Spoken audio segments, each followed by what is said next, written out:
Hi, it's me again with Corel Draw Tips and Tricks. I'm going to show you how to draw this and use the control button to help you out. If you take a screenshot of that right there, that's what we're going to be making. I don't care what size you make it, but probably the easiest way to do it is take a six-sided polygon and make a cube first. Take a 2-point line, go from the center outwardly. I always go out, in, because it just seems like it snaps better. Control G to group it, Control D to duplicate it, and make it 200% bigger. Now I inadvertently had my object origin set to the left. So now let's make it 200% bigger. Well, I didn't make a Control D to make a copy of it and then make it 200% bigger. And I get that right there, and that's what I want. And then I'm going to take some lines. I think it's best to go from there to there and then take your pick tool and get that corner and expand it out. Now, this is why I set my object origin to there, because now if I can Control D and mirror it, I mirrored it the wrong way. If I mirror it side, left, to right, it goes right there.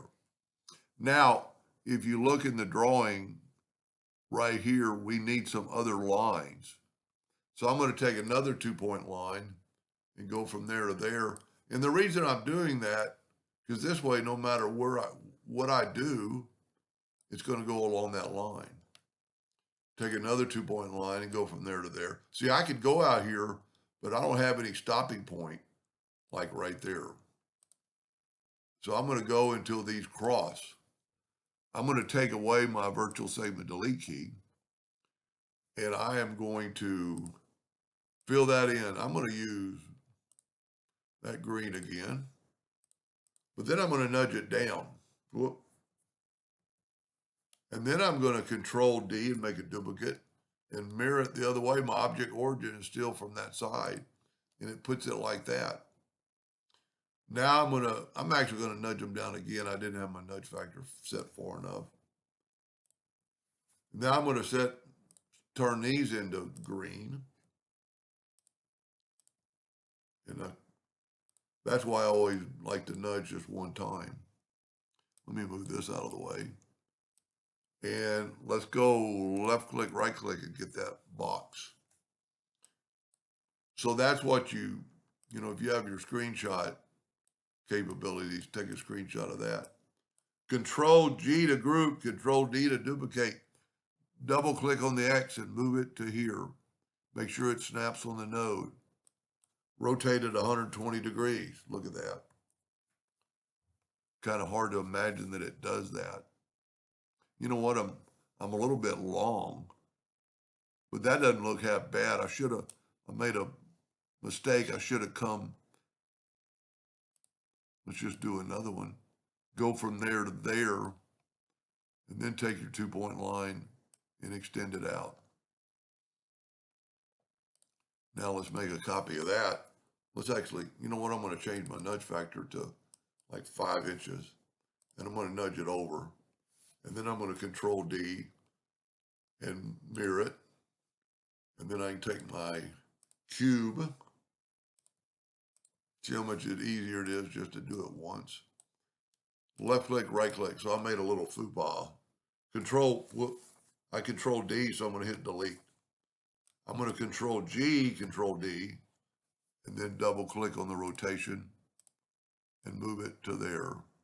Make sure it snaps on the node and then go 120 degrees. Look at that. Now we're perfect. I missed that one. You don't need that line right there. You need that line right there. Now all you have to do is fill it in, and that's why I brought in the control icon button. And also let's take away that line, that line, that line, and that line. So we have a corner. And then we're going to make that one green. So I'm going to make all of them green. All the 3 squares in each deal. But I want the ends to be darker. So I'm going to select, I should have brought shift button, the 3 on this side, and then I'm going to hold down the control button and I'm going to add some darkness. I'm just clicking black, holding down the control button. I'm actually going to make this next one red. I think red and green would stand out better. And then with this side, holding down the control button, make it a little darker. That's pretty cool and pretty fast and quite an illusion. Anyway, I hope that gave you an idea to play around. And so don't forget shift button to select the 3 so you make them darker, and the control button to make the color darker. Anyway, I hope that helped a little bit. Thank you for watching.